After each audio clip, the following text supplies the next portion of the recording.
na palma da mão de qualquer um. No caso de Alagoas, nada disso aconteceu. Quando você tem um rompimento de uma barragem, o desastre ele é imediato. Então você tem soterramento de vales, a morte instantânea de pessoas que trabalhavam nas áreas. Aqui não. Aqui ele é gradual. A gente não teve o Estado brasileiro participando, a União participando junto com o caso. A gente não teve a imprensa nacional cobrindo o caso. Você já imaginou você divulgar que Maceió está afundando? O centro de Maceió, uma das capitais mais bonitas do Brasil, afundou em 2018. Pelo menos 5 bairros da capital de Alagoas foram atingidos por um tremor de terra provocado pela mineração de salgema a 1 quilômetro de profundidade.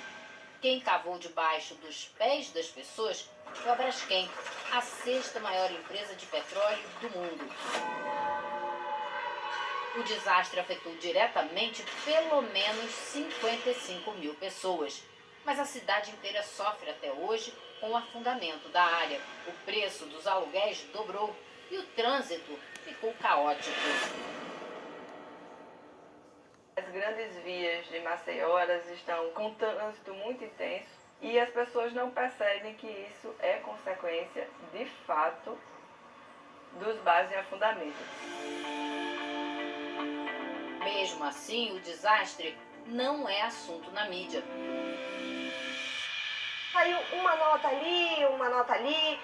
Ele não teve um acompanhamento. Quando não tem isso, a gente não tem uma pressão externa. Mas a Braskem investiu muito na divulgação da própria marca. Na internet, a publicidade passou a dizer que a empresa se preocupa muito com o meio ambiente. Eu acho engraçado o site dela, que ela diz, a gente faz parte da solução. Ela não diz que ela é o problema, mas ela é parte da solução. E ela coloca as ações todas que está fazendo em Maceió como se fosse um grande benefício que está se colocando para Maceió, quando na realidade ela tem que correr atrás dos prejuízos que foram feitos. Mas o investimento mais pesado em autopromoção veio em janeiro deste ano. Foi quando a mineradora patrocinou um programa da Globo, o BBB, dizendo e falando sobre o meio ambiente, que ela preserva o meio ambiente, e quando ela promoveu o maior desastre socioambiental na área urbana em andamento no mundo. Para Alexandre, representante das vítimas, o buraco é bem mais embaixo ainda. Esses tentáculos do capital multinacional de uma mineradora que é a 6ª maior do mundo, a maior das Américas, ele começa com a manipulação de dados e de autoridades no âmbito da fiscalização. Uma geóloga foi lá na frente e disse que desde 1995 já havia registros de deformação nas minas de salgema. Se desde 1995 havia registro de deformação, portanto, havia o risco de desabamento, por que o IMA e a Agência Nacional de Mineração não emitiram nenhum alerta para a comunidade que poderia ser afetada por isso? O que chamou a atenção é que em 2019, depois do terremoto, portanto, depois que o crime da Braskem veio à tona, somente aí a Agência Nacional de Mineração começou a cobrar os relatórios de estabilidade, os sonares, começou a cobrar todo um conjunto de monitoramento, de relatórios de monitoramento. Por que a Agência Nacional não tinha esses relatórios antes do terremoto de 2018? E se tinha, o que ela fez com esses relatórios? A Evelyn é coordenadora do Observatório Caso Braskem e chamou a atenção do mundo para o problema.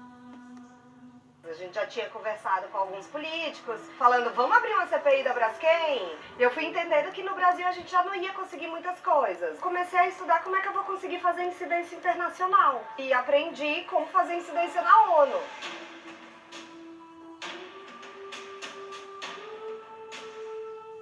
Daí você foi à ONU pedir que isso seja feito? Exatamente. O pedido é, acompanhe de perto o que está acontecendo em Maceió. A pressão será constante agora, porque os caminhos já foram abertos. A gente precisa ver esse desastre da mesma forma que a gente vê Auschwitz, da mesma forma que a gente vê a escravidão, da mesma forma que a gente vê, enfim, Hiroshima. Porque a gente precisa entender que isso não pode acontecer de novo. No próximo episódio, a tradição cultural alagoana também pede socorro depois do desastre da Braskem. Eram grupos que usavam os espaços públicos para ensaios. Então essa praça ela era lotada de gente dia e noite, 7 dias da semana.